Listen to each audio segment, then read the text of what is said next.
आत्मा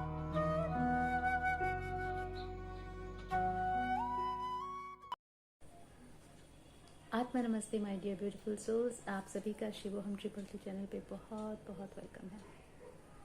I hope आप सभी फिट फाइन हेल्दी हैं। फ्रेंड्स, आज हम बात करने जा रहे हैं एक बहुत इम्पॉर्टेंट टॉपिक पे, कर्मास। कर्मास तो हम सब जानते हैं, ऑलवेज स्कूल से लेके अभी तक हमने पढ़ा लिखा सुना है कि जैसा बोएंगे वैसा ही काटेंगे। समटाइम्स शायद खुद भी या कहीं पे भी लोगों को बोलते सुनते सुना ही है कि अरे यार, इस लाइफ में तो नहीं, किसी न किसी लाइफ में तो कुछ किया होगा, तभी तो अभी ऐसा सहन करना पड़ रहा है, चुकाना पड़ रहा है, राइट। तो मैक्सिमम लोग आजकल इतना तो मानने लगे हैं कि पास्ट लाइफ्स होते हैं, रीबर्थ्स होते हैं, और जो नहीं मानते उनके मानने नहीं मानने से कुछ नहीं होता। जो फैक्ट है सो फैक्ट है, जो सच है। तो समटाइम्स ये तो फाइनल है कि अगर इस लाइफ में हमने कुछ गलत नहीं किया है फिर भी हमें रिपे करना पड़ रहा है, तो दैट मीन्स कहीं ना कहीं पास्ट लाइफ से हम लेके चले आ रहे हैं, राइट। लास्ट के 300-400 बर्थ्स में से किसी एक बर्थ का ये कर्मा हमारा हो सकता है, जो हमने प्री बर्थ प्लानिंग में इस लाइफ में कॉन्ट्रैक्ट के साथ लेके आए हैं कि ओके, इस टाइम हम रिजॉल्व करेंगे, बैलेंस कर लेंगे। अब एक बहुत इंपॉर्टेंट क्वेश्चन उठता है बहुत बार मन में, जिसके साथ हम कर्मा बैलेंस कर रहे हैं, क्या वो सेम सोल है जिसके साथ हमने गलत किया है, या फिर जिन्होंने हमारे साथ गलत किया है, या फिर इस लाइफ में अगर कोई किसी के साथ बहुत गलत कर रहा है तो क्या सेम पर्सन सेम सोल को वो रिपे करेगा इन नेक्स्ट बर्थ। तो फ्रेंड्स, यहाँ मैं बताना चाहूंगी पॉसिबिलिटीज है भी नहीं भी। मीन्स सेम सोल के साथ भी हम रिपे कर सकते हैं, या फिर किसी अदर सोल के साथ भी रिपे करना पड़ सकता है। इसके पीछे का लॉजिक क्या होता है, चलिए एक स्टोरी से हम समझते हैं। एक मिस्टर एक्स है, उसको इस बर्थ में चीटिंग की हैबिट है। वो सबको चीट करके उनकी प्रॉपर्टीज अपने नाम करवा लेता है। उसके इस लाइफ में उसने 2 बहुत बड़ी प्रॉपर्टी चीटिंग की, मिस्टर वाई के साथ एंड मिस्टर जेड के साथ। मिस्टर वाई वो तो अपनी rest of the life cheating के बाद ट्रॉमा में चला गया, एंड हर समय उसको कोसता रहता है, सोचता रहता है कि काश मैं उससे नहीं मिलता, उसका भी बुरा हो, किसी न किसी वे में उसको भी सेम शॉक मिले, सेम दर्द मिले। ऐसा करते करते वो अपना इस जन्म में इस डिजायर के साथ कि उसके साथ भी गलत हो, वो अपना शरीर छोड़ देता है, मतलब उसकी डेथ हो जाती है। एंड मिस्टर जेड वो थोड़े दिन तो ट्रॉमा में रहता है, फिर वो उस ट्रॉमा से निकल जाता है, मतलब अपने आप को हील कर लेता है, ये सोच के संतोष कर लेता है कि इट्स ओके, अगर उसने तो शायद वो प्रॉपर्टी उसके भाग्य में नहीं थी, शायद जिसने चीट किया उसके भाग्य में थी, वो उसके हिस्से की थी, तो चली गई। मिस्टर जेड ने इतना तो मान लिया और मन ही मन उसको फॉरगिव भी कर दिया, एंड साथ ही साथ वो कुछ स्पिरिचुअल प्रैक्टिसेस भी कर रहे थे जिसमें फॉरगिवनेस होती है, एंड उनको ये बताया गया कि कुछ भी होता है तो सामने वाले को फॉरगिव कर देना चाहिए, उससे अपनी ही सोल की वेट लाइट होती है, उसकी फ्रिक्वेंसी बढ़ती है, चीज़ों को पकड़ के नहीं रखना चाहिए, लेट गो कर देना चाहिए।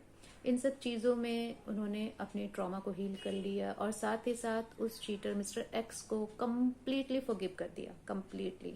क्योंकि वो उनको ये ज्ञान हो चुका था कि अगर मैं ये डिज़ायर लेके जाता हूँ, अगर मैं इनको बार बार कोसता रहूँगा, तो कहीं ना कहीं मुझे नेक्स्ट बर्थ में इनके साथ आना होगा इसको बैलेंस करवाने के लिए।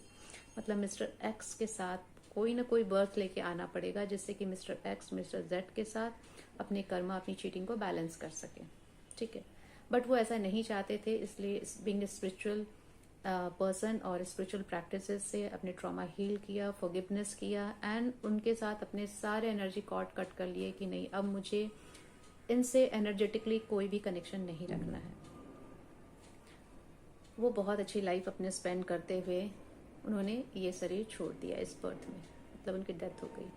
नाउ अब तीनों की डेथ हो गई, ठीक है, इस लाइफ से, mister X, mister Y, mister Z. जब ऊपर हायर डायमेंशन पे सब तीनों मिलते हैं तब प्री बर्थ प्लानिंग होती है। मिस्टर एक्स को रिव्यू दिखाया जाता है कि देखिए आपने क्या क्या किया है।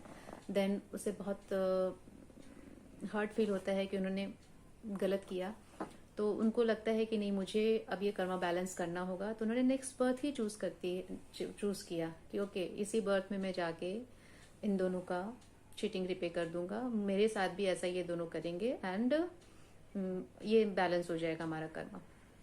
तो मिस्टर वाई के पास वो जाते हैं, तो mister Y become very happy कि चलो उसको लेसन मिल जाएगा, कर्मा बैलेंस हो जाएगा एंड उसकी भी डिजायर खत्म हो जाएगी एंड उन लोगों का जो एनर्जी एक्सचेंज था वो फिनिश हो जाएगा। क्योंकि फ्रेंड्स, हम कोई भी एनर्जी, कोई भी थॉट अगर यूनिवर्स में डालते हैं तो हमें उसको फुलफिल करना पड़ता है। जैसे मिस्टर वाई ने अगर ये थॉट डाला है कि उनको सेम मिलना चाहिए, उनको भी धोखा होना चाहिए एंड उनको रिपे करना होगा, तो अगर वो थॉट उन्होंने डाला है और उसकी इंटेंसिटी बहुत हाई थी, बहुत स्ट्रांगली डाला है और उसको फॉरगिव किए बिना वो यहाँ से चले गए, तो वो डिजायर उनके ऑरा में रहेगी और वो भी, उनको भी आना पड़ेगा बैलेंस करवाने के लिए। बट मिस्टर जेट के पास जब वो जाते हैं कि इट्स ओके, मैंने गलत किया एंड चलिए इस जन्म में रिपे करते हैं ऐसे कॉन्ट्रैक्ट में, तो mister jet was not ready because वो उसको फॉरगिव कर चुके थे। वो आने के लिए तैयार नहीं थे क्योंकि वो नेक्स्ट बर्थ उनके साथ नहीं लेना चाहते थे। उन्होंने अपनी तरफ से फॉरगिव कर दिया और ये एनर्जी कॉर्ड कट कर दी, तो उनके तरफ से एनर्जी क्लियर हो चुकी थी चीटिंग की, राइट। ये पॉसिबिलिटीज 100% है कि हम अपनी तरफ से फॉरगिव कर करके लोगों को अपनी तरफ से एनर्जी कट कर सकते हैं। लेकिन मिस्टर वाई की एनर्जी कट नहीं हुई क्योंकि उन्होंने चीटिंग किया है, तो उनको रिपे करना ही होगा। अब क्वेश्चन उठता है कि उनके ये एनर्जी, ये चीटिंग बैलेंस, ये कर्मा बैलेंस कैसे होगा अगर मिस्टर जेड तैयार नहीं है। तो तब वो किसी भी अपने सोल ग्रुप में किसी को भी रेडी कर सकते हैं, उसी फ्रीक्वेंसी के पर्सन को, उस सोल में जिसमें चीटिंग के मॉलिक्यूल्स ऑलरेडी प्रेजेंट है, मतलब उसके बिहेवियर पैटर्न में चीटिंग की हैबिट थी। तो वो पॉसिबिलिटीज है कि वैसे बंदे को भी सिलेक्ट करे या फिर उसके अपने ही सोल ग्रुप में हो सकता है कोई जिनके साथ वो ऑलरेडी प्लान कर चुका है कॉन्ट्रैक्ट में इस बर्थ में, उसमें से किसी के साथ एक एक्स्ट्रा कॉन्ट्रैक्ट भी कर ले कि ओके, तुम इस जन्म में मेरे साथ ये करना, चीटिंग का एक एपिसोड करना, जिससे कि मेरा लास्ट बर्थ का मिस्टर जेड के साथ जो कर्मा बाकी रह गया है वो बैलेंस हो जाएगा। तो ये पॉसिबिलिटीज बहुत हद तक रहती है कि वो न्यू सोल को भी ला सकता है किसी को वैसे ही सोल ग्रुप में से जिसमें चीटिंग की हैबिट हो, या फिर अपने ही किसी ग्रुप मेंबर्स को जो सोल को वो लेके आ रहा है इस बर्थ के लिए, उनमें से किसी को रेडी कर सकता है फॉर द टाइमिंग चीटिंग के लिए, तो जिससे कि कर्मा बैलेंस हो जाएगा। तो टॉप ऑफ द पॉइंट हमारा मेन समझना ये है कि क्या सेम सोल को रिपे करना होता है? No, it's not necessary.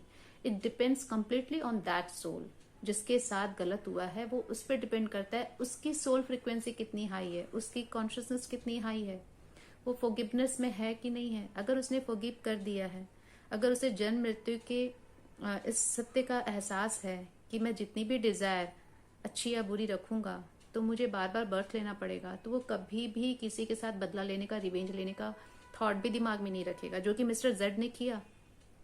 उसने अपनी तरफ से सारे कर्मा कट कर लिए, कर्मा बैलेंस कर लिए, अपने फॉरगिव कर दिया, उसने ईश्वर के चरणों में रख दिया कि इट्स योर, आप देखो, मुझे अब कोई लेना देना नहीं है, मैंने इसे माफ कर दिया दिल से।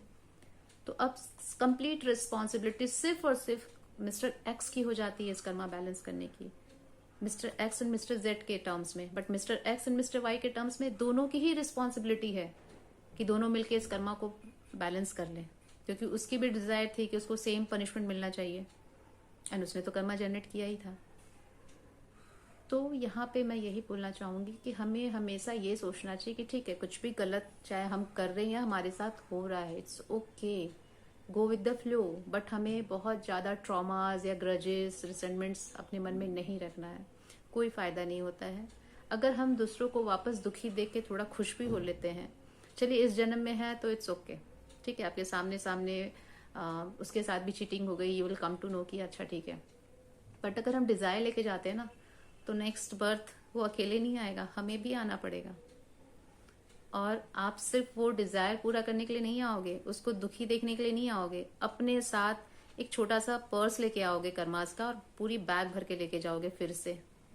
मतलब ये एक लूप है, एक साइकिल है जिसमें हम फिर से फंसते चले जाएंगे। तो बेटर है हम इसी लाइफ में समझ लें कि इसमें कुछ नहीं लेना देना, कुछ नहीं पड़ा कि हाँ उसको ऐसा मिलना चाहिए, उसने गलत किया तो उसके साथ भी होना चाहिए। जस्ट फॉरगिव एवरीबॉडी, फॉरगिव कर दीजिए एंड फॉरगिवनेस में रहिए एंड सब छोड़ दीजिए, क्योंकि जिसने गलत किया है उसको तो वो बैलेंस करना ही होगा।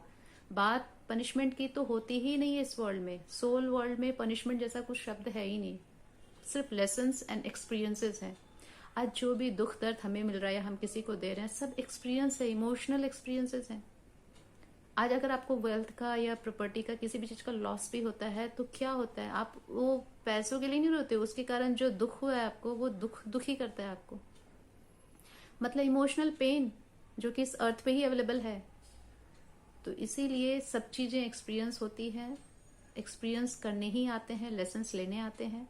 अगर हमारे साथ किसी ने चीटिंग की, जस्ट एक्सपीरियंस ले लेना है, लेसन ले लेना है, आगे बढ़ जाना है, उसको ईश्वर पे छोड़ देना है। उसके साथ क्या होना है नहीं होना है, वी आर नॉट गॉड कि हम डिसाइड करें कि उसके साथ क्या होगा नहीं होगा। इट्स ओके अगर एक बार मन में आता है कि उसके साथ गलत होना चाहिए, बिकॉज हमारा भी ईगो ब्रेन है, हम भी ह्यूमन फिजिकल फॉर्म में है, तो हमारे पास भी आ सकता है। But being a spiritual person, जब हम स्पिरिचुअलिटी में आ रहे हैं, थोड़ा थोड़ा ज्ञान ले रहे हैं, तो इतना तो ज्ञान होना चाहिए कि एट द सेकेंड मोमेंट हमें ये ध्यान में आ जाए कि नहीं, हमें ये नहीं करना है, हमें ऐसे थॉट्स नहीं रखने। आ गया थॉट, इट्स ओके, बट उसको कैंसिल करना हमें आना चाहिए कि नो। फिर बाद में हम चलो आज नहीं, कल नहीं, 2 दिन नहीं, 4 दिन नहीं, उसके बाद तो कम से कम फॉरगिवनेस करें, फॉरगिव करें उस बंदे को या बंदी को, फॉरगिव करने की कोशिश करें। एंड फॉरगिव करने के बाद हम फ्री हो जाएंगे कम्प्लीटली।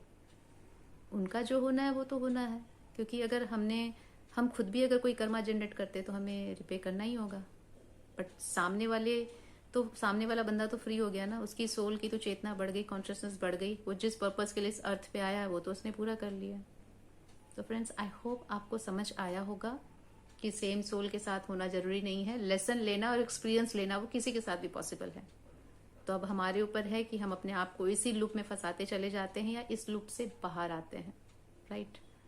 तो चलिए फिर मिलते हैं नेक्स्ट वीडियो में। तब तक के लिए एज यूजुअल हर बार की जैसे कि किसी भी तरह की ऑरा स्कैनिंग, ऑरा क्लिनजिंग, चक्रा स्कैनिंग, चक्रा हीलिंग, चक्रा क्लिनजिंग, किसी भी तरह की energy reading and scanning, relationship की, हेल्थ की, प्रॉपर्टीज की, पार्टनरशिप की, अगर आपने करवानी है तो आप पर्सनल कांटेक्ट कर सकते हैं।